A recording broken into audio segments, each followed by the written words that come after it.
Hello, everyone. Welcome to Attention Pliss Podcast now on video. If you like this video, please don't forget to like, subscribe, and share.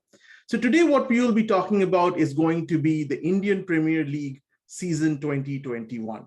And for those of you, and I know there are many of you who follow this podcast who have nothing to do with IPL and in cricket in general, this would be a good time to go on to your next podcast. So we're going to be talking purely about IPL 2021. This is a significant year for IPL. First of all, it's been a very difficult year because, as most of you know, it started out in India. Then we had a surge in COVID cases in India. It was shifted to Dubai and Abu Dhabi and Sharjah, the UAE, and this led to a change in fortunes of some teams, particularly of the team that I support, Kolkata Knight Riders, and we'll come to that. And it's been overall been a very difficult IPL, perhaps the most difficult IPL so far because of this disruption, because several players, including, I know, for instance, Riddhiman Saha, they caught COVID while this was going on. So this was obviously very difficult. And it was very difficult for the franchises to strategize when you have these kinds of major changes because the pitches in UAE are very different from the pitches in India. So that was there. Plus in India also, people couldn't play on their home grounds. They had to play on other grounds. And there was a succession of games. So it was just overall, it was just very difficult. And this season is also significant because this is the last time that these teams are going to play together. Next year, we are going to have the mega auctions where all the players will go back into the pool. There will obviously be some retentions. I don't know what the rules for retentions are going to be, but the last time this happened, I think they could retain basically 5 players. So they could do it either through this right to match cards, or they could just basically prevent the players from going into the auction. So there was 2 options. I'm guessing there's going to be the same thing this year. So I'm going to presume there's going to be about like 5 retentions that are going to be allowed for franchises. So it's a tough IPL because, players, they bond, they become a team, and then essentially they're all going to be dispersed again. So it's an emotional time for both fans as well as for teams. So this episode is being recorded before the first qualifier. So I do not know at this point of time who among Delhi Capitals and Chennai Super Kings are going to win the first game. So I thought this would be a good time to look at each of these franchises because the league phase is over. And for me, at least, IPL finishes with the league stage. And if you have a league competition, at least the way where I come from, there is no notion of a final and semi-final. It's the league.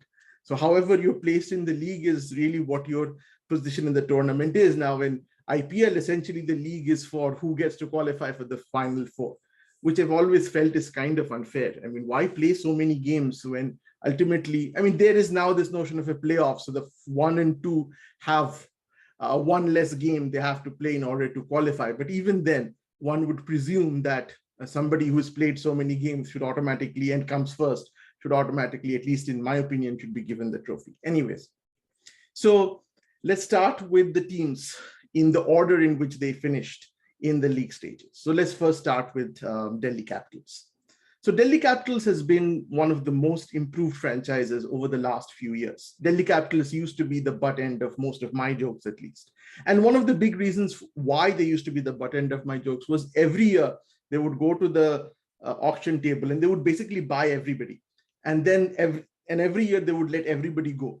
And so at some point of time, all the great players who have been immensely successful in the IPL have graced the Delhi Capitals team, and then Delhi Capitals has let them go so that other franchises can then profit of them. So whether it be AB de Villiers, whether it be Gautam Gambhir, whether it be Andre Russell, whether it be Glenn Maxwell, all of them were bought by Delhi Capitals at some point of time, and Delhi Capitals then let them go. So it's been a very badly managed franchise over the years. But over the last few years, I think it's kind of gotten it act together. First of all, they abandoned their old name, Delhi Daredevils, and took Delhi Capitals. I don't know what difference that made, but I guess it did make some difference because they've definitely been a better team. Over the years, they have gone from being third to second to now first in the league stage.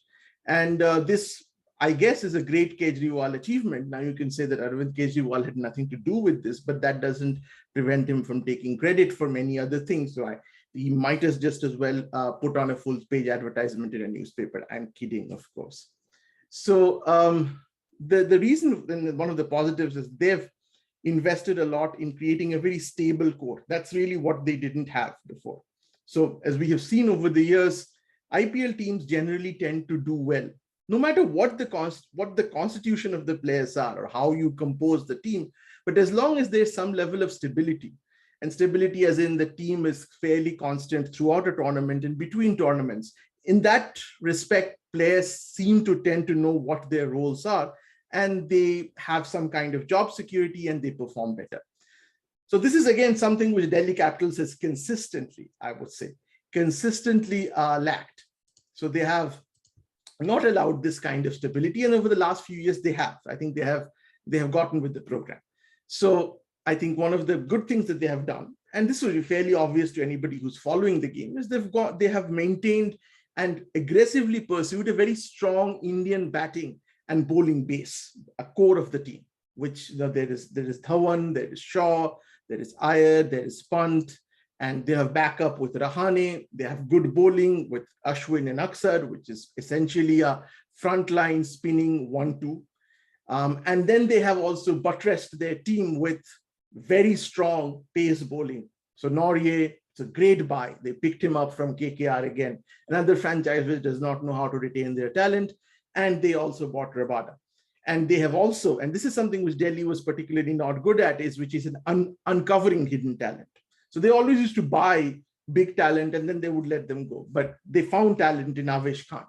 So overall, I think Delhi has performed excellently as a franchise. They also have Ricky Ponting, which means they have, the first time I think they have very assertive leadership. So they've kind of grown as a brand, and it shows in their performance in IPL. And one thing that sometimes is forgotten is that they did a great trade in which they got Dhawan. They got Dhawan in exchange for, for those of you remember, Vijay Shankar. Yeah, there used to be a guy called Vijay Shankar who was called a three-dimensional talent, Shahbaz Nadeem and Abhishek Sharma. They got Dhawan from SRH. And this trade, once you look at it, I mean, this is a trade like, paying crores for a painting by Mamata Banerjee. This kind of a trade. So I think Delhi was on the good side of the trade. And this really helped their team. So Shikhar Dhawan has been, for me, the biggest asset in the team. I know that a lot of attention is given on Rishabh Pant because, he's a flamboyant personality. But I think if you look over at the performance of the team, it is really rested on the performance of Shikhar Dhawan. Shikhar Dhawan has been the stabling anchor at the top of the team. And I think, and we'll come to that, is that Sunrisers Hyderabad's loss of fortune, I think, is linked to a large extent by their decision to really not pay. That's what I heard when this transfer happened, was that the reason why Dhawan transferred to Delhi Capitals was that SRH was not willing to pay him what he wanted. And I think they should have. In retrospect, they should have just given what Dhawan wanted, because I think it destroyed SRH, essentially, destroyed the balance. And it also made Delhi Capitals that much stronger. So in terms of negatives, there wasn't a lot of negatives with Delhi Capitals. I think overall it was a nice team. It gelled well. Again, there were periods in which, for instance, Suresh Iyer was injured, but the team didn't lose a lot. It wasn't a team which was overtly dependent on one person. And even though the attention was, and then there was Prithvi Shaw. Again, if there was one negative, I would say it was Prithvi Shaw, because there was a lot of faith reposed in Prithvi Shaw. And Prithvi Shaw, and I love Prithvi Shaw. I really want him to, and I guess I'm a minority here, but between Prithvi Shaw and Shubman Gill, I prefer Prithvi Shaw. I know this is a controversial opinion, but I really love to see Prithvi Shaw bat, because he has that pickup of the bat, which reminds me of Sehwag. That's the reason why. And he plays without any kind of, there's a Bengali word called pichutan, which means something which holds you back. He has nothing which holds him back. And I really love that about anybody who plays. I mean, I used to love that about Sehwag. He also had nothing which held him back. He just gave it all with every delivery. It was obviously a very high stakes, high risk gambit, but he did it. And I think Prithvi Shaw does it too. Now, Prithvi Shaw obviously has some fairly well-known deficiencies in technique, which have now been found out, which is what limits his usefulness.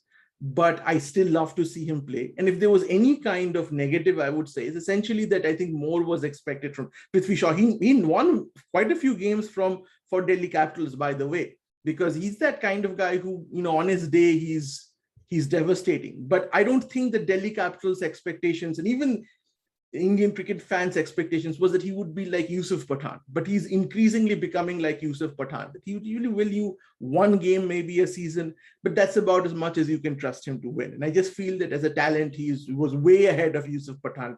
And I don't want his career to become like Yusuf Pathan's. That he's obviously will be a sought for asset in IPL, but I'm a little bit more concerned about his overall future, because at one point of time, I thought he would essentially be the next generation Sehwag as a test opener.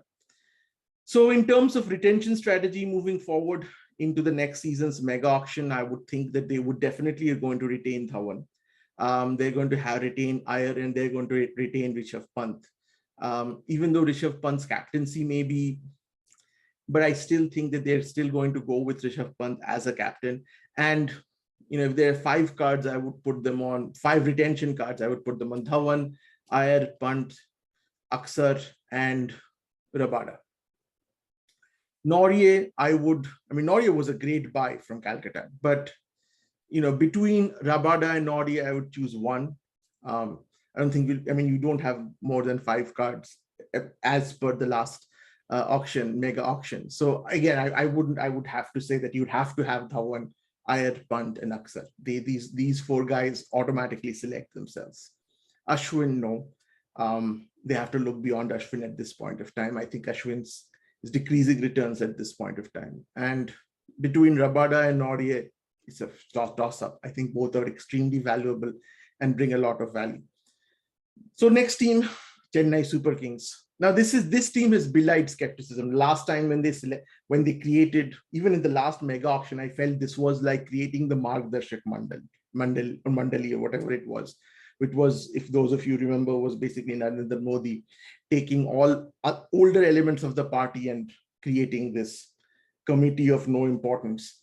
So it was like that. It was a collection of assemblage of extremely old men. And this was exactly what Chennai Super Kings was. And initially when they constituted that team, I personally felt, and I'll be the first person to say that I was wrong, was I felt that this had really no future moving forward. And yet they did. They have consistently in India, in UAE, they've consistently performed.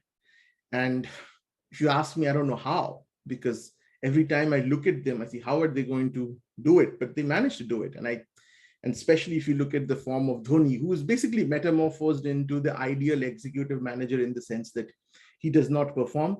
He waits for the individual contributors to perform, but yet still the company sees him as a valuable entity because ultimately he is the person who delivers value. So he's kind of morphed from what he used to be a kind of like an executive manager to an absolute executive manager at this point of time. And the only difference between him and the great West Indian executive manager who's now Nishane Pakistan is that Darren Sammy was smart enough not to come to bat or not to come to bowl. So he would stay behind in the dugout and just basically dance. Dhoni still doesn't believe that he should do that. So Dhoni sometimes does come out to bat, which I really think he shouldn't. I think one of Chennai Super Kings' negatives is that Dhoni comes out to bat before Jadeja, which he shouldn't at this point of time. He just isn't. He's wasting deliveries at this point of time. It's much better to give those deliveries to Ravindra Jadeja. So I think that that's one thing that perhaps Dhoni needs to swallow his pride, at least for the rest of the games, and realize that he's not performing. Obviously, he's still provides a lot of value as captain. If there's one person, I think one of my favorite moments in this IPL was during one of the DRS calls. I think it was the last game in which there was some dismissal. Dhoni appeals immediately, gives a huge appeal. The umpire actually gives the batsman out. And Dhoni then tells, and you can pick up his words, he's saying not out. He's like smiling at that point of time. He's saying not out. So I was wondering, why did he even appeal for this? Because he got what he wanted. The umpire referred it to the third umpire, and the third umpire overturned it. I think he was just kind of ragging the umpire at this point of time, because there was no other reason. Because he immediately knew, he appealed knowing fully well that the batsman was not out, and even if he got the on-field umpire to say out, it was going to be overturned. So I guess his only gambit was that the batsman wouldn't refer to it. Other than that, but it just goes to show the strength of Dhoni. I mean, he's remarkable when it comes to getting the DRS calls right, which also that makes me wonder why he was the guy who resisted DRS for so long, given that this is a system which he understands and can game perfectly. So anyways, so in terms of Chennai Super Kings positives, again, I think Ruturaj Gaikwad and Faf du Plessis. Now, Faf du Plessis has been a part of Chennai Super Kings for many years, but given the fact that usually Shane Watson was the person who was designated to open, and Faf du Plessis is one of those guys who is kind of this Deepak Tijori vibe about him, in the sense he's not a superstar. He's never been, even in the South African team, he's always been dwarfed by an AB de Villiers or even a Hashim Amla or even a de Kock.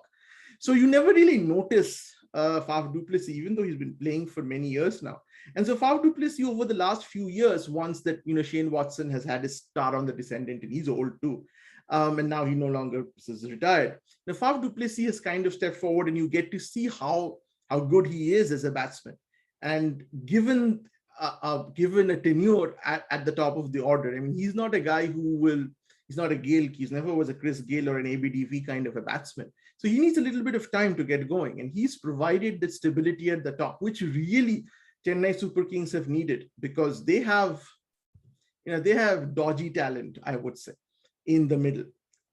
So Faf du Plessis, and then the emergence of Ruturaj Gaikwad. I mean, Ruturaj Gaikwad is kind of, and this is again one of the great things about a successful franchise, is that successful franchise consistently uncovers new talent. If you look at Chennai Super Kings and if you look at Mumbai Indians, they've consistently uncovered new talent. When I say uncovered new talent, I mean they get talent that nobody knows, and then they develop the talent to become somebody who then goes to play for India.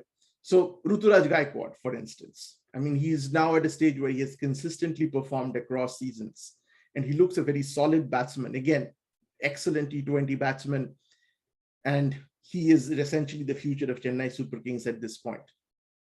So that's a positive. Ruturaj Gaikwad, again, Faf du Plessis is I don't think he's going to be coming back next year. Shardul Thakur, Deepak Chahar, again, they were unknown names when Chennai Super Kings picked them up at the last mega auction. But they have at least Shardul has definitely emerged as a frontline Indian bowler, and we've seen he's performed extremely well, both with the ball as well as with the bat in Test cricket. So that's one thing. And Chennai Super Kings, the core of their performance throughout, and this has been one of the most successful franchises in IPL, has been their bowling, has been the fact that this has essentially been a strategy of Dhoni, that they have 7 or 8 bowlers that they can call on at any point of time. There were a lot of all-rounders, a lot of bowlers, and in many games you would find Jadeja will get just 1 over. And Jadeja is, one of the best all-rounders in the world today, and he would possibly get 1 over. So that's the thing about Dhoni. He loves to have that kind of flexibility in terms of bowling options. And you can see that's one of the secrets of success of Chennai Super Kings. And once we get to one of some of the franchises that have not performed well, the Rajasthan Royals and Punjab Kings, you'll see that these are the kinds of options that they don't have. They usually play with 5 bowlers or maximum 6 bowlers. They don't have a 7th or an 8th bowler who can kind of come in and shake things up. Maybe bowl 1 over. They usually don't have that level of flexibility. So that's been one of the secrets of Chennai Super Kings' success. And again, I love to talk about these things because that's the unique thing about franchise cricket, is that unlike national cricket, where you kind of have to make do with whatever talent is born within your boundaries, here this is true capitalism, where again, it's not unbridled capitalism, because ultimately the purse of every franchise is at least nominally capped. I know there are ways in which they kind of break the rules and kind of pay them extra by doing advertisement stuff. But at least nominally there's a cap. So it's essentially given a fixed set of resources. How do these different franchises allocate these resources? And as somebody who loves strategy, both corporate strategy, it's a great learning to see how cricketers do it. And it's, again, I know this is professional football, NFL, baseball, that's the whole thing. But again, these are games which I don't follow. I only follow cricket. So I'm fascinated by this. So for those of you who wonder why I care for IPL, this is the reason why perhaps I care for IPL, not for anything else, but more this kind of, how do you allocate resources? How do, we start at the same point. I mean, ultimately all the franchises started at the same point in the 2008 auctions, but how they basically all diverged over the years based on some franchises consistently taking the correct options in the correct directions in some strategy, and some franchises consistently taking wrong choices. So again, I'm kind of diverging here, but let's go back to Chennai Super Kings. So the positives have been, this season has been Jadeja, has been Bravo. Bravo has done particularly well. I personally thought his career was over, but he seems to have a resurgence. Last season it was Sam Curran. This season it was Bravo. The problem is, of course, Dhoni. And for tomorrow's game, I think Dhoni needs to take a step back. Now, it could be that Dhoni proves me wrong and plays one of his great innings, but still, I'm not going to put my money on it, and I'm definitely not going to put my fantasy team on it. The other big weakness of Chennai Super Kings, which I believe has not been analyzed particularly well, is Robin Uthappa's mohawk with that exotic red bird plume. I don't know what's going on there. I would think that's midlife crisis. I think that needs to be talked, and I've talked about as much as that's needed. So who should Chennai Super Kings retain? Definitely they're going to retain Ruturaj Gaikwad. And they definitely should retain Ravindra Jadeja. They will retain Ravindra Jadeja because I think Ravindra Jadeja is the future captain. The Chennai Super Kings, once Dhoni leaves, Dhoni should be made the mentor of the team. He should still have some kind of, because it's not just a question of the leadership that he provides, but also, he's associated with the brand. Ultimately, these teams are brands. And so you can't have Dhoni going to another, just basically you have to pay him a retainership so that he doesn't get bought by, let's say, the Gujarat franchise. So Dhoni will be, and he said so, that, this might be my last season as a player. I still think Dhoni wants to play even after this, but I think even he realizes that their franchise might not want him as a player, but he will definitely be some kind of mentor. So he's going to come back as a mentor, but ultimately I think the future captain, the future face of the brand will have to be Ravindra Jadeja. And Ravindra Jadeja is one of the most improved players in India over the last few years. He used to be kind of a joke for many years when he started off, but he's no longer a joke. I mean, he's the real deal. So if I had to count on the 5 cards they had, I would say 4 of them, I think, automatically write themselves. One is Ruturaj Gaikwad, one is Ravindra Jadeja, one is Shardul Thakur, and one I would say is Deepak Chahar. The rest, I don't know. I mean, I don't know whether they would try for Faf again this next year. But I think that's really going to be the core of their side moving forward. 1 batsman, 1 all-rounder, and 2 bowlers, all of them Indian. I think this is a fairly good core for them to move on to the next phase of the evolution of the franchise. Which brings me to team number 3, Royal Challengers Bangalore. So it's again been a franchise which is, I think, never been a franchise that's been able to get things together. It's never won a cup. I would say it's like the Jimmy Shergill of franchises, because he looks like he's going to get the girl at the end, but somehow he never does. So one reason, of course, has consistently been that, and this is again something which I would say, if you look at any RCB 11 from the last 12 years of IPL, you'll find it. They have a very, very weak bowling lineup, especially compared to their batting lineup. So essentially what it always has been is that no matter how many runs their batting part of their side scores, the bowling side is just unable to defend it. That's really been their consistent problem. And I mean, just look at it. They selected Ashok Dinda. So what does it tell you? It tells you that they don't really care for their bowling, right? It's like, selecting Ashok Dinda as a bowler is like, I don't know, selecting Rahul Gandhi in a political party where you're not Congress and you still want him. It's like that. But they have had great players, they have had great batting sides, and ultimately it comes down to, I think it, Royal Challengers Bangalore's lack of success ultimately comes down to, and I know might be getting a lot of hate for this, but ultimately comes down to Virat Kohli. Ultimately comes down to the lack of leadership that Virat Kohli exhibits. Again, this is not an indictment of him as a batsman, but an indictment of him as a leader. As somebody who, the difference between him and Dhoni, and I've stressed this many times, is that Dhoni is a leader who gets it right, even when he's not performing. Kohli performs, and again, I would say his performance in IPL has been underwhelming, give or take a few seasons. But I think that as a leader, he's kind of let things drift. And no matter how much bigger fan of Kohli you are, the fact that he's never been able to win an IPL trophy should tell you a lot about his leadership. Ultimately, you're measured by your success, and hasn't had any, and now he's given up the captaincy. And I don't think that he's going to become a captain ever again. I think he himself has realized that he's not. He was going to have successes, but he's not really the kind of generational captain, the kind of person who people remember and still talk about, like they talk about Saurav Ganguly, like they will talk about Dhoni. He's not going to be one of them. He's not a Saurav Ganguly. He's not a Dhoni. He's a captain. He's a leader. He will win you matches, but he's not going to be somebody who's going to become an institution as a leader.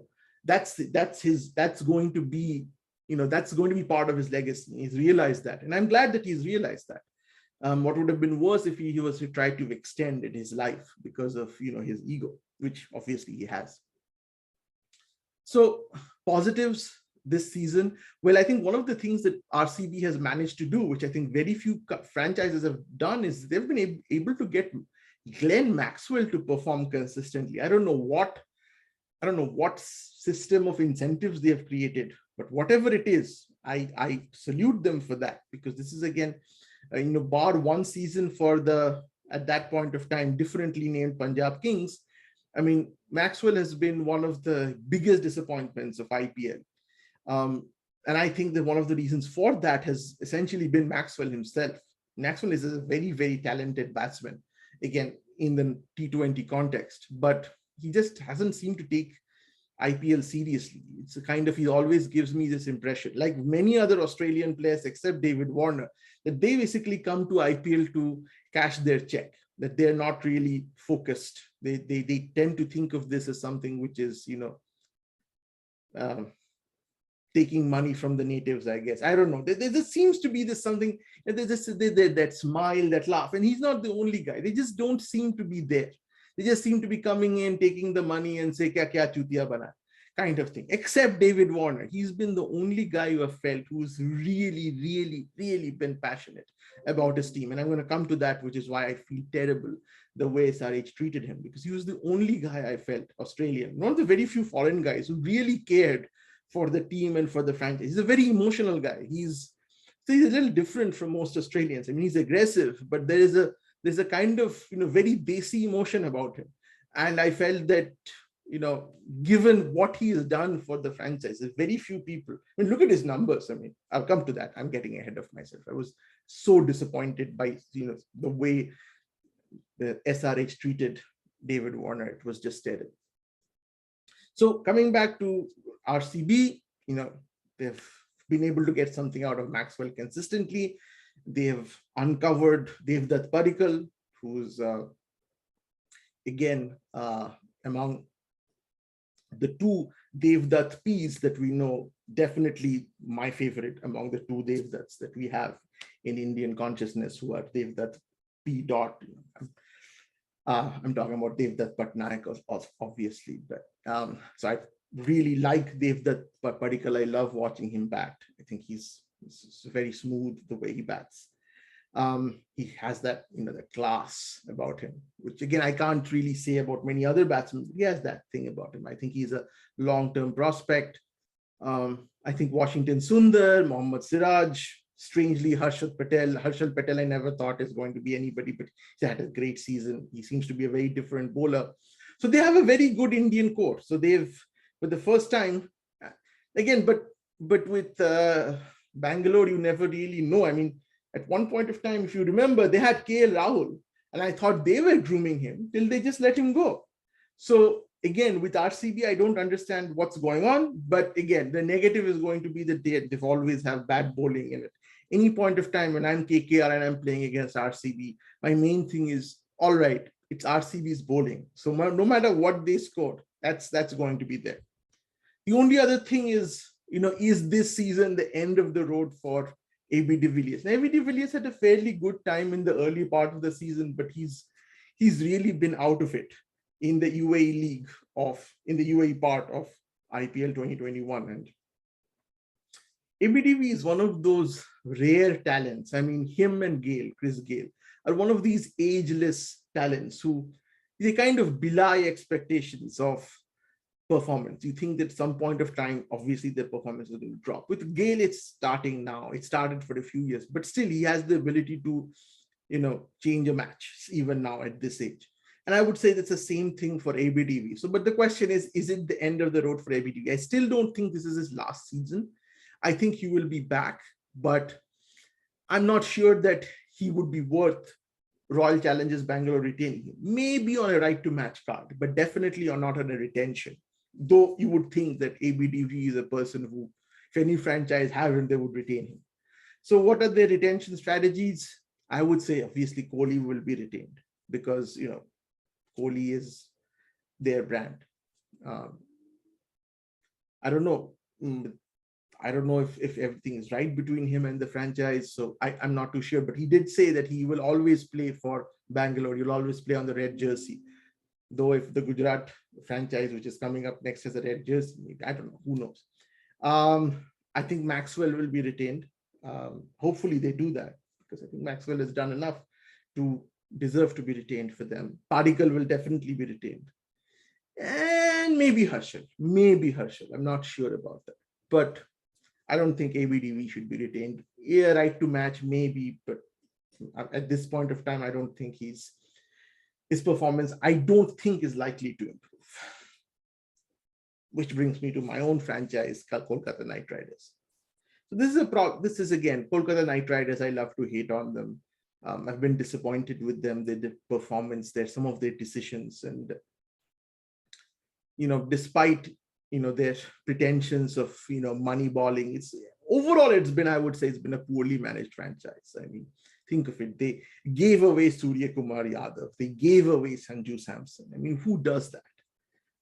I mean, they had a terrible 2021 season till, of course, the shift in venue came, and then they were helped by the emergence of Venkatesh Iyer, which again, this is one of the things about IPL is that one person, and that's for SRH, for instance, has been David Warner. One person can essentially carry a franchise.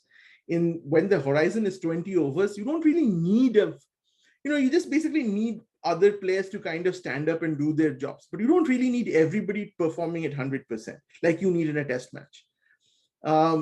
In a one-day game, in a T20 game, one guy who consistently gives good starts, that's essentially what the team needs. And Venkatesh Iyer has provided that. Now, whether Venkatesh Iyer is going to be able to retain that, or is he going to be the next Paul Valthati, I don't know. Again, that's the problem with these kinds of sudden arrivals of great talent. And again, many people are not able to carry forward their stellar performance into next season. We've seen many Indian talent having this problem, even talent from outside. So this is a franchise which selected and retained Rinku Singh. So I'm talking about a level of intellect that humble me cannot comprehend, cricketing intellect that I cannot comprehend. And they also have had the worst performer in all of IPL, Owen Morgan. I mean, this guy is obviously been very valuable for England, but as both the batsman as a captain, he's led a lot to be desired. And unlike Dhoni, who at least keeps winning, I can't even say that about Owen Morgan. They've also not done particularly well with respect to some of the strategic bets they placed. Again, hindsight is always 2020, but I think they went all in for Mavi and Nagarpudi in the last mega auction. They believed that Mavi and Nagarkoti are going to be like superstars. I mean, Mavi has won maybe one game or two games over the seasons, but Nagarkoti doesn't even figure in their playing 11. So what does that tell you? And I'm pretty sure that though they are not going to be retained by KKR. So it's been a franchise where talent has gone to essentially die. That's for me is the biggest. It's not so much how much, at least for me as a cricket fan, as an Indian cricket fan, it's not so much how many games a franchise wins in IPL. It's more how much talent it uncovers, how much talent it develops. So that's where I would say Mumbai Indians is a great, very successful franchise. CSK has been a very successful franchise, and this is developed talent that has gone on to play for India. With Kolkata Knight Riders, it's really been the end of road for many, what it seemed at that point of time. And I'm not even getting into the story of Kuldeep Yadav because I'd be talking for hours at that point of time. So again, Nagarkoti, Mavi, Kuldeep Yadav, none of them really, and Morgan. Now they've had more misses than they have. And that's because I think that this is again a franchise, and I've made fun of them incessantly on Twitter. This is a franchise which, despite its pretensions of being so Moneyball, essentially doesn't get it. So positives, Shubman Gill, I think he still has quite a way to go before he realizes what I believe his potential is and what other people say that his potential is. Positives also been the emergence of Venkatesh Iyer. Now, whether he can carry forward that success, again, as I said, is Varun Chakravarti. Again, he has been able to carry his success through at least 2 seasons. So that's really a win. Which brings me to the negatives. One is Andre Russell. I mean, Andre Russell had his time in the 2014, 2015, 2016, 2017. But overall, he's just been too inconsistent. He's just that, his muscle building, I believe, is just too cosmetic. I mean, it's not really, it just makes him injury prone. I mean, he's like this build, I mean, that amount of momentum that he carries when he runs. I mean, that momentum, he runs into anything, he immediately, pulls his hamstring, rips his hamstring, injures his shoulder. And again, he's just too expensive. And at this point of time, too inconsistent. The return on investment for him as a franchise, I just don't think is worth it. Yeah, he will win games. But again, at his price, the price he commands, you don't expect a Yusuf Pathan kind of, I will win you one game kind of talent. You expect consistency. Teams cannot be anchored by people like Andre Russell. So I think overall, the last few years, Andre Russell has been a huge disappointment. Then there, of course, Narayan. Now, Narayan has represented the KKR franchise very honorably. He's basically been the face of the franchise. He's been one of the most consistent in the two trophies that they won. Narayan definitely had a lot of contribution to it. But let's face it, Narayan hasn't been the same ever since he had his problems with chucking. So ever since he was called for chucking, the modifications of his actions, he's not the same bowler. It's a different bowler. And for a few years, he kind of rediscovered his value as a batsman, which kind of covered up for the fact that he was not performing as a bowler. So as an all-rounder, he was again valuable. But then again, Kolkata Knight Riders decided to take a bizarrely different. I mean, again, I wouldn't say bizarrely because Chris Lynn also wasn't performing to the extent that was expected of him. But when Chris Lynn was at his best, that was when the partnership between Chris Lynn and Narayan made good sense, because Chris Lynn was a person who was bad against spin and very good against pace, and Narayan was exactly the opposite. So no matter what strategy the opposing team would do while opening the bowling, they could always take a single and face the kind of bowler that they wanted to face. And Narayan, since he was an all-rounder, so still he was bowling, he had kind of the license to do whatever he wanted. So at that point of time, I still think that he had a role in this team. But given that Kolkata Knight Riders have decided to move in a different direction, this Narayan is no longer going to open, I think that as a number 7 or number 8 batsman as a bowler, he's not worth his place in the team anymore. That's another problem. And this brings me again, and again, there's so many negatives to Kolkata Knight Riders. Then there's Pat Cummins, who was bought for what, 14, 16 crores. I don't even remember.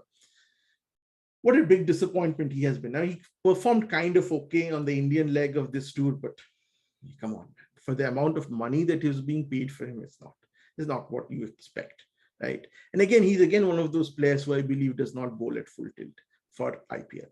I mean, he definitely bowls within himself. It's just, again, one of those people who are just here to encash their check and move on.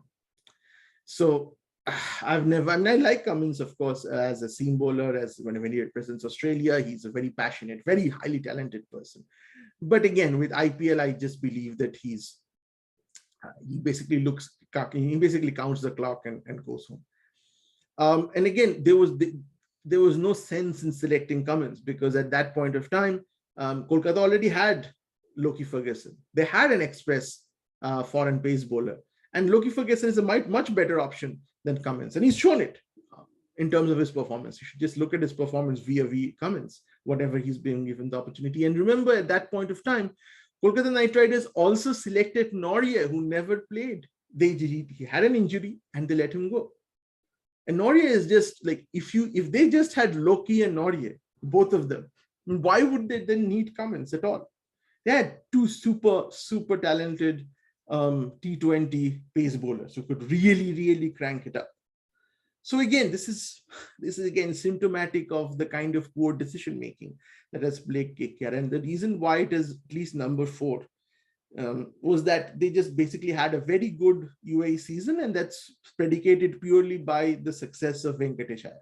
It's just one person who made the difference, who gave them that kind of solid start, which they were lacking. The reason why they didn't have a solid start was that they don't have batsmen. They never selected. They splurged all their money on Pat Cummins. So they needed to have either an Indian or a foreign batsman who is a power hitter. And it looks like Venkatesh Iyer is one, which is why in terms of retention, I would say that Gill is obviously going to be retained. He is the person that is going to be the next captain. Varun Chakravarti should obviously be retained. So Gill and Varun Chakravarti are shoo-ins in terms of retention. And I think the third person that they should retain maybe is Venkatesh Iyer. There is a risk. So they could try right to match, but I think that Venkatesh Iyer is going to go for a lot of money because he's also an all-rounder. So given his performance, I think Venkatesh Iyer is going to it's going to cash out next IPL in the mega auction. So Kolkata Knight Riders might want to not do an RTM on him and just might want to retain him.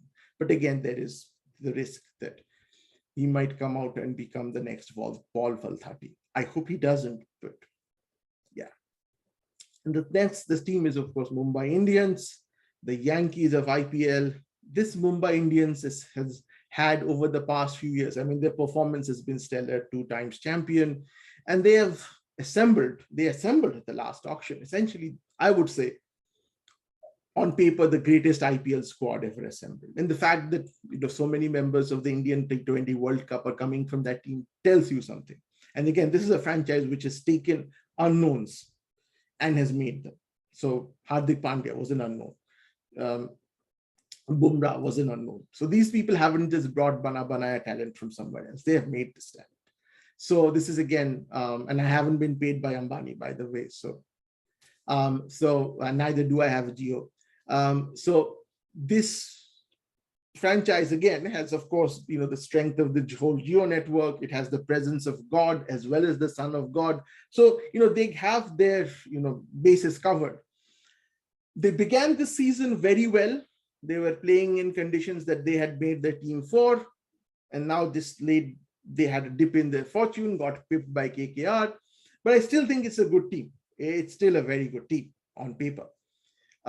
They did very well in terms of their auction strategies. They picked up Surya Kumar Yadav, and it was not just a question of picking up Surya Kumar Yadav. Surya Kumar Yadav was batting at number 5, at number 6 in KKR at one point of time, and he never had a stable batting position. He was always treated as the guy they just put in when Yusuf Pathan got out. So he was not treated well by the KKR franchise, and he went there. He was given the opening slot. He was given a mandate. He was given an opening slot, and he delivered. So that's what a good franchise does versus what a underperforming franchise does. So they picked up Surya Kumar Yadav. They created the Pandya brothers. They picked up Ishan Kishan. I mean, Ishan Kishan had a good season with Gujarat. So it's not that he was an unknown, but still, they paid for Ishan Kishan, and then they paid for Deacock. So, they already retained Pollard from previous auctions. So it still looks a great team. So they have a very, very good team, I would say, with power hitters. I mean, teams have downsides and they have downtimes. And Mumbai Indians have essentially, the law of averages have kind of caught up with them. And again, I think they were not fully prepared for the UAE League. And I think one of the main problems that they have had, but they had it last season and they still won, was that when Hardik Pandya doesn't bowl, they lose something in terms of the balance of their side. So Hardik Pandya bowling is very important. So I think that's one of the big things. I think that the performance of Mumbai Indians would have been different if Hardik Pandya was bowling. With respect to the second leg of IPL 2021, I think one of the things that really hurt them was the loss of form of Trent Bolt. Because Trent Bolt used to take up wickets in the power play before, like inevitably. He, I think, hasn't in this IPL. I might be wrong. Anyways, he has not had a very big impact. I know I selected him in my fantasy team, so I know exactly how he did. They've also kind of have a huge lacune in the middle in the form of Krunal Pandya, who's kind of a more aggressive form of Kedar Yadav. In that, it's not, when I say aggressive, I don't mean in terms of batting or bowling, but in terms of his gesticulation and in terms of his actual anger. But in terms of performance, he's kind of now become like Kedar Yadav. So I think that the loss of Kunal used to be a fairly good utility player. I never felt he deserved his place in the Indian side, kind of. But maybe one season he did also. But again, he was a lesser talent. He was obviously nowhere close to his younger brother, Hardik Pandya. But I think that's been one of their problems. And but the biggest problem is obviously has been Rohit Sharma. I mean, Rohit Sharma is also on a trend down at this point of time. And people forget that Rohit Sharma is a survivor from 2007 World Cup. He's been here for a while, right? And, he still is obviously a solid performer in one-day games. But I think in T20 franchise cricket, he's no longer the force that he used to be. So that's been it again. It's been covered up. Rohit Sharma's loss of performance has been covered up by the fact that they've had a stellar lineup. And so, but, a little bit here and there, and it begins to suffer. So what should they retain? I think they still have a great side. I think that, come on, they won 2 tournaments. They come back to almost back to back. So they're really very good. So they don't have to press the panic button. So they should definitely retain Surya Kumar Yadav. They should retain Ishan Kishan. They should retain Bumrah. They will most probably retain Hardik. Rohit, I mean, he's part of the brand, so they're going to retain him. But on a purely cricketing perspective, maybe not. Maybe he's not worth retaining at this point of time for Mumbai, and maybe they're better off trying to,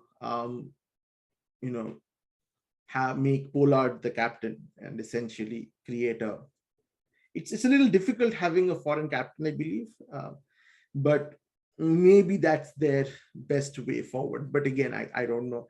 I'm guessing they're going to retain Rohit because of non-cricketing reasons, because of brand reasons. But I mean, from a cricketing perspective, I don't think that he's kind of is worth the investment because he's not cheap, right? Which brings me now to the lower half of the totem pole. Starts off with Punjab Kings. This is basically, Punjab Kings is 2 people, right? KL Rahul and Mayank Agarwal. I mean, KL Rahul has been just unreal last few seasons. I mean, his performance is just unreal in terms of his consistency. Again, people will complain, he scores at, his strike rate is 120 or something. Who the F cares? You score that much amount of runs consistently day in and day out, and you're batting and you're playing in a franchise where you have Deepak Huda coming in after that. I mean, what is a guy going to do? And how much can he even hit? I mean, just expecting anything from KL Rahul. I mean, anybody who criticizes KL Rahul, So I think Punjab Kings, relied a lot on Nick Puran. I think they went all in on Nick Puran, and Nick Puran is a very good performer in franchise cricket, I would say. But IPL is a little different from franchise cricket, and if you want to ask this question, ask Livingston, who was like a phenomenon in the English version of IPL, the 100, which is an absolute failure here in IPL, because IPL is a little bit different. The standards are, just that much higher than general franchise cricket. This is not PSL. So people who are superstars in PSL are going to find it tough in IPL. So I think that Nick Puran is kind of on that level where he can't make that step above. So he will still be an absolute beast in CPL and PSL, but in IPL, I just don't think that he's there. He's been given a lot of opportunity, and he's had one or two good innings, but come on, that's not really what the expectations of the franchise are. And the thing with Punjab Kings is, over the years, they've really struggled in terms of assembling, a well-balanced squad. And the interesting thing is, Anil Kumble's managerial abilities, they came under consistent scrutiny, and I'm almost afraid to say this, maybe Kohli was right. Oh God. Maybe Kohli was right about being skeptical, because, there was something wrong in the way their team selection was happening consistently. Of course, they gave some chance to Arshdeep, but Vishnoi, there was a surprisingly limited opportunities that were given to him. Given that they decided to invest in a talent like Ravi Vishnoi, they selected Adil Rashid. Why would you even select Adil Rashid? And then play him for a game and not play him again. So that again, this you can see it in franchises which do not perform, that there just seems to be a lack of trust in their players. There just seems to be a lack of vision. And that kind of comes out. So, with respect to positives, it's KL Rahul. What can one say? But the problem is there's Mayank, of course. But other than that, there is no consistency in terms of a run given to even Indian batsmen. The Indian batsmen they selected, like Sarfaraz Khan, Shah Rukh Khan, Mandeep Singh. It was like a crapshoot, Deepak Hooda. You didn't know who was going to play. And there was some guy who would just basically come out to bat. It was like, the way you used to play in Jadavpur University third year versus fourth year. Whoever would showed up on the ground would just walk in and start batting. And whoever, like, I know this time I will play, it's my bat, they will go out to bat. So Punjab doesn't seem to be outside the first two. There didn't seem to be any kind of strategy, any kind of solid core. There was not building a side. And so, again, at least they started out, I think that they had a 1-2-3 strategy, KL Rahul, Mayank Agarwal, and Karun Nair. So there was a with Anil Kumble, there was a very strong, let's take the core of the Bangalore side and put them in Punjab. It's another thing that Karun Nair didn't pan out. Again, he was somebody who I think a lot was expected of. Karun Nair and KL Rahul kind of came into prominence at the same time. And for a time, at least, I thought that Karun Nair had the better chance than KL Rahul. But man, I was wrong again. And of course, Karun Nair was let go and he landed up at, Kolkata Knight Riders, but who else? But I think that's one of the places where Punjab Kings kind of went off the rails, that they basically took the wrong bets. Chris Gayle was there, but he was not somebody who they were expecting seriously to build a team around. He was going to be just used as kind of a shock factor in some games at that point in time. And again, I think that Chris Gayle did perform. He did perform his role. He did bring them he did play some very good innings. And I think at the end, his decision to leave was, I think, also very strange, because Chris Gayle is the last person in the world who would prioritize national cricket over franchise cricket, given his record. So I think there was definitely, some kind of tension going on in the side. And I think Chris Gayle at that point of time realized he was not going to get any games, and you just had enough of it. And I think it's a real sad thing that this is the way Chris Gayle left. And I think this IPL season is a watershed for many of IPL's most consistent performers: Warner, Chris Gayle, AB de Villiers. So, but this was sad. It was the second saddest going after Warner. But just the decision of Chris Gayle, who's kind of come to become an emblem of IPL to just kind of leave like that. It just wasn't. It was too much of a end with a whimper. And we kind of expected that with the universe boss, there would be something a little bit more spectacular. So who are they going to retain? I'm guessing they're going to retain KL Rahul. They're going to retain Mayank. Maybe they might want to put an RTM on Arshdeep. But I think one thing they're not possibly going to retain is Anil Kumble as a coach. Which brings me now to Rajasthan Royals. So Rajasthan Royals, again, it's been one of those franchises which after winning the first IPL it's never been a serious contender, which is sad because, this is a team which hasn't tried to invest in Indian talent and with mixed success. So at the start of the last auction, they decided to place all their bets on superstar English players. And they selected the very best, Stokes, Butler, and Archer. 3 of the best limited overs cricketers in the world right now. And Royals did well when all 3 were in the side. The problem is that other than, that's it, that's what their strategy was. They had Sanju Samson, but Sanju Samson and 3 of the best English talent. But they just put all their eggs in one basket.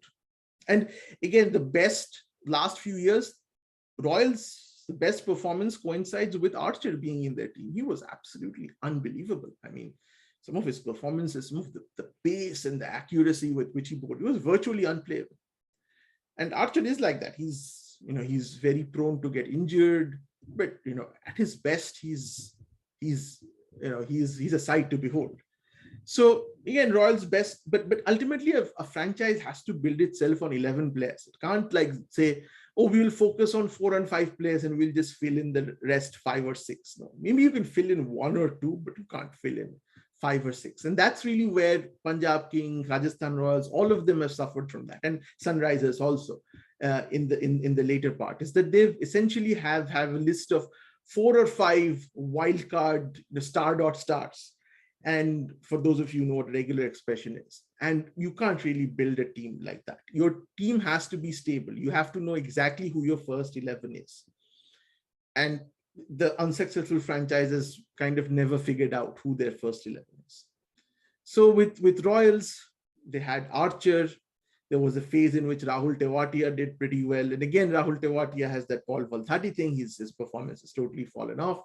This part. And again, this is the problem with talent like that. They have their, what I used to call their Jayadrat period when nobody can defeat them. As you know, that Jayadrat was given a boon that he would have one day in which he would be able to defeat all the Pandavas except Arjun. But that's it. He was going to get one day in his life. Every other day he would be a loser.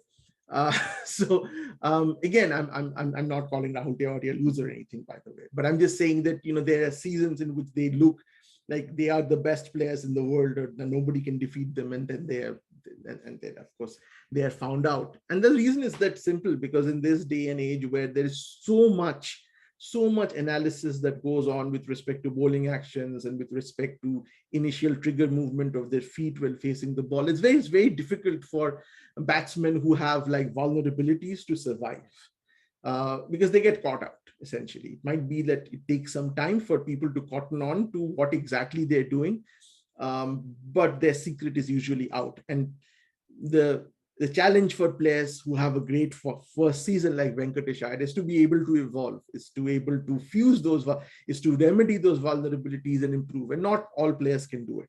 And that's when you become like Paul Valthati, where you look like Bradman one season and then next season you're gone. So again, with Rajasthan Royals, much of their strategy made no sense. I mean, splurging repeatedly on Unadkat and then letting him go the next season and buying him for a lesser price. They used to keep on doing that. I didn't even know what was going on. I mean, what are you essentially telling the player every year that we overpaid for you last year? And how is that motivating for a player? Think that you're working in a company where you work for that company, but every year salary decreases. What does that say about your relationship with that company? How are you expected to perform for that company? You can't, right? Maybe the only reason you're working for that company is because no other company is going to have you. But again, that is a toxic relationship where every year your salary decreases. And that's exactly what they had for Unadkar. Then they blew the bank for Chris Morris. Blew the bank. And then, was Chris Morris worth that much? He never was. I mean, he was never, I never considered him. He's an okay player. He's not worth that much. Then they spent like 4 crores or something on Shivam Dube, didn't play him, forgot he existed, and played him at the very end when they were kind of already eliminated, and he played pretty okay. So, and then of course there is Sanju Samson. So Sanju Samson has kind of been very, I mean, I usually see him, and as I play fantasy cricket, I know this, that he starts off a season very well, and then his performance goes like this. This was perhaps the only season where his performance was kind of okay throughout. But he has this thing where he just, and I honestly think Sanju Samson is not captaincy material. He just isn't. He doesn't have that presence to be, a very good captain. He's shown it repeatedly. The performances back my assertion that he's not a good captain. He's definitely I think that his time as I don't think he's a long-term India prospect anymore. I think he's kind of missed the bus. Again, he might prove me wrong. He might have a late career revival, but I don't think he's been given opportunities, but he's never been able to get them. He's never able to hold on to them. I think he could be somebody in IPL. I still think that he does have there's very few people I'll enjoy watching bat more than Sanju Samson. I mean, the way he picks up his bat and the way he hits those sixes in the arc. There are very few people. Very attractive guy to watch when he's in full flow. With respect to retention, with Rajasthan Royals, I don't know, they might blow the bank again and retain Chris Morris. Who knows? Or retain Shivam Dube. Well, God knows. I mean, with Rajasthan Royals, you never know. But I would think they would retain Sanju Samson. I think they would retain Archer. If Archer wants to play IPL, if he's up to it. I don't know if he wants to also. They definitely should not. I mean, Stokes, even if Stokes comes back, I don't think that they're going to retain him. Josh Butler, maybe. Yeah, Josh Butler, maybe they might want to. But again, I think that they should try to start off with a fresh slate at this point of time. Which brings me to the last franchise. Sunrisers Hyderabad. Man, oh man, I never had any strong emotions about Sunrisers Hyderabad, but just seeing that way they treated David Warner was it just made me feel bad. It just made me feel bad of him. I think first thing that they made a big mistake by letting Dhawan go. Dhawan was very important for the balance of the team. They needed a solid Indian performer at the top of the order. Once they had fixed that slot, and so ultimately that slot went to Riddhiman Saha. Riddhiman Saha cannot carry a franchise top 2 batting slot on his shoulders. He's not that guy. So they had Shikhar Dhawan. They let him go. I don't know what amount of money he asked for, but he was definitely worth it. So that, I think, ruined their balance. And so after he went, there was no Indian batting core at all. So they had a very good foreign contingent, but they could play only 4 of them. So at any point of time, there was one very solid guy sitting on the bench. So for many years, you didn't realize this problem, that this fundamental systemic problem the team had because of one guy, David Warner. He single-handedly carried the franchise day in and day out. Again, as somebody who plays fantasy cricket, I know whenever you had a SRH match, by default put Warner in your side and you made him your captain, because otherwise you're playing with fire. Because this guy, he was consistent. And he led the team. He brought that passion, brought that heat. And he carried the franchise. I mean, he got support sometimes from Bairstow, from Rashid Khan, and to an extent from Bhuvi. They were good support cast, but it was purely the manic energy of David Warner that carried the franchise through. And this was good as long as Warner was that kind of superhuman character. But then the moment his form went to pieces, and this is what happens really to people like Warner and Sehwag, because these people, they're not very great technical people. They're not technicians. Their batting is not technical. So their batting comes from reaction time and that fraction of a second That's what gives them the advantage. It's all based on that thing goes with age. It has a precipitous decline. I remember at one point of time, remember who it was. Maybe this was a time when I used to read a lot of cricket magazines where maybe it was Jeff Boycott, I'm not sure, but he wrote an article. And I think Indian cricketer, I'm not sure, I think it was, where this was around the time when Viv Richards was, it was 86 or so. And I think the article was that Viv Richards is going to have this problem. His performance is going to have a precipitous drop because he doesn't have good technique. He bats purely because of the reaction time. He reacts to things much quicker than a normal human being can. And this is the first thing to go as you age. And the comparison was between him and Gavaskar. And he said that Gavaskar, players like him can basically, and remember the term, they can bat from memory for ages, even after their, that instinct has gone. So they can basically just bat purely based on their technique and prolong their career. Example, I would say Sachin Tendulkar for many years, he just used to bat on his technique, that's it. Sehwag, his performance fell down like this. And I think that's exactly what happened to Warner. And these batsmen are actually fun to watch. They're more fun to watch than the technical batsmen. But the problem with them is that they have this precipitous drop in their performance. Once that balance is you kind of cross that line. So again, the Sunrisers had this ginormous vulnerability, and I'm a security guy, so I kind of use the word vulnerability again and again, which was Manish Pandey. I think their bet was that, okay, we'll let Shikhar Dhawan go. We have Manish Pandey. But come on, man. Manish Pandey was no Shikhar Dhawan. Manish Pandey was a huge disappointment. I think the only thing that I can say was as big a disappointment as Manish Pandey was the Bengali food I had at Calcutta, Delhi. It was that level of disappointment. And again, with things, just stuff didn't make any sense. They picked Kedar Jadhav. When an old man is let go of by CSK, you're pushing your luck selecting that guy. This is a guy who even at that point of time, Dhoni is saying, I can't get anything out of this guy. So why would you even select? So again, there was just this ginormous hole that they had, which was a lack of Indian batting talent. And even the best foreign talent that they had, there's 4 of them, and they always knew that, man, if I get out, if Kane Williamson comes to bat and he sees Manish Pandey.